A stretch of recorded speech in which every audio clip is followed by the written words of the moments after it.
Hey guys, welcome back to the Monday video. If you're new to the channel, welcome. Monday is always our discussion video. I'm going to start something new. So right now, do it right now. I want you to drop a comment. Let me know of a topic that you would like to have on a Monday discussion video. And then I'm going to write all those down. I have a bunch of topics that are kind of pre-planned out, but I'm going to start picking from comments. So do it right now. Drop me a comment down in the bottom and let me know what you think would make a good Monday discussion video. I'm going to start picking those. If you haven't done it already, subscribe and hit that bell button so you're notified every time we upload a video. For today's topic, we're talking hate in the car community.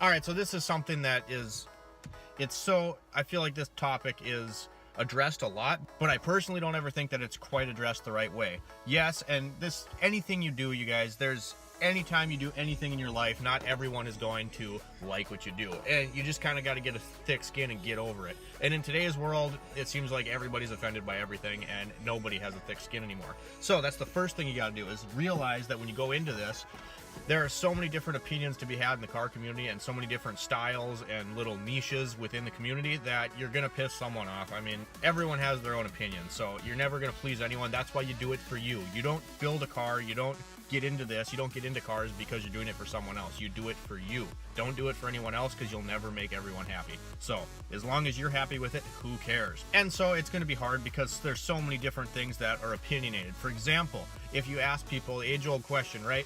What is rice? Now, to me, rice is anything that's unnecessary, that doesn't add any true functionality to your car, or that is gaudy. I mean, because you can do appearance upgrades that to me aren't ricey, but again, that's an opinion. There's some things that people do that I think look really ricey, but maybe to them they think it looks clean. So to me, though, it would be something that's not functionally benefiting your car. It's way over the top and it's gaudy. To me, that's rice. But again, that's a matter of opinion when it comes to looks, because something that I think looks gaudy and tacky and awful, other people might like.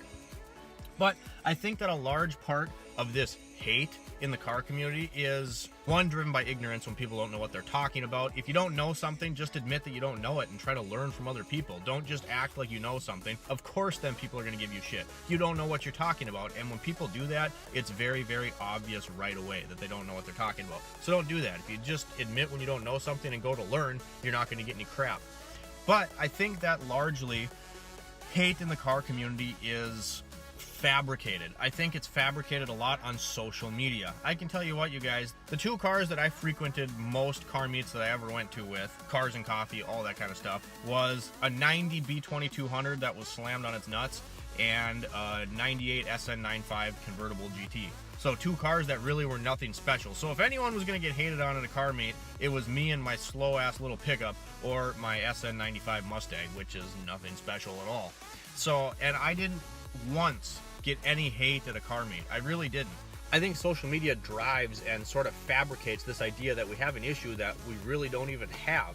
Like I said, I drove cars that were nothing special at all and were easy targets to be made fun of. I mean, you see a lot of cool cars when you go to shows, right? So I had something that was easy to make fun of, but nobody ever hated on my car. I met a lot of really good friends in the car community, and even more acquaintances, you know, people that I don't necessarily hang out with, but if I have a quick question for them or whatever, I see their car, I'll find a chit chat with them for a little bit. So I think that social media, you know, everyone's a tough guy, and this kind of goes into like what we talked about with the horsepower numbers. I talked about that in one of my review videos. I can't remember which one, but when you see a number online, people really don't have a concept of what that horsepower figure feels like. So people be like, oh, that car's only making 600 horsepower. Well, in a world where, yes, you can go on YouTube and see all these 1320 videos, you know, whatever it is, 1,000, 1,200, 1,500 horsepower, of course 600 doesn't sound like a lot. But guess what? I've driven a couple cars that have 600 plus horsepower, and 600 horsepower is a lot. That's damn fast, and it's more power than you can ever use on the street.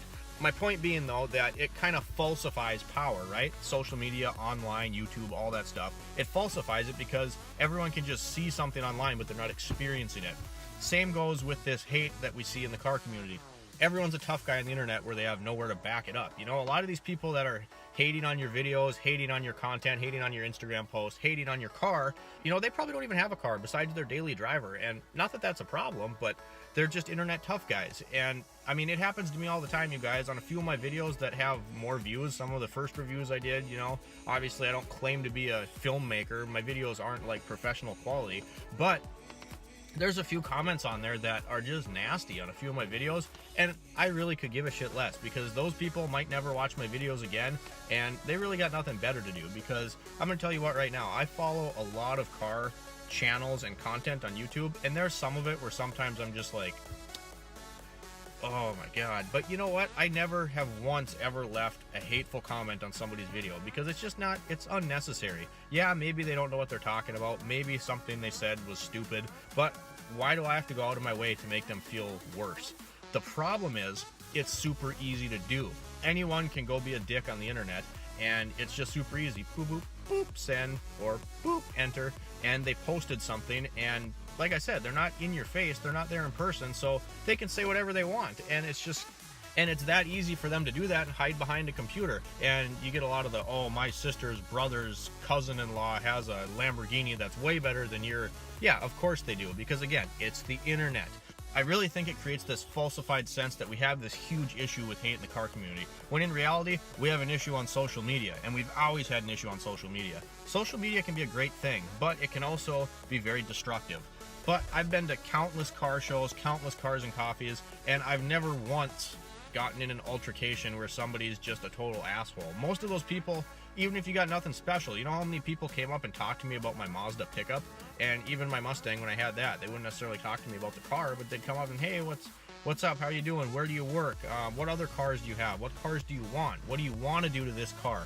They do a lot of discussing, and I've never dealt with a huge problem in the community. And I'm going to tell you right now, a lot of my local car groups online, I've actually left those groups just because I was sick of it, because that's where all the problems took place, was on the internet, in the forums, on the internet, on the Facebook pages. Those were where all this car community hate lies, at least in my experience. You actually go out to a show and interact with people, and I haven't really experienced that for myself. I think a lot of this is embellished on the internet, and I'm really glad that that's kind of where it seems to stay, at least in my experience. When I go out and have fun with my friends with cars and go to meets and stuff like that, most people are more than happy to talk to you, more than happy to share their passion with you. So what do you think? Do you think that the internet kind of blows up this whole idea that we have hate in the car community, or do you think it's actually a serious issue?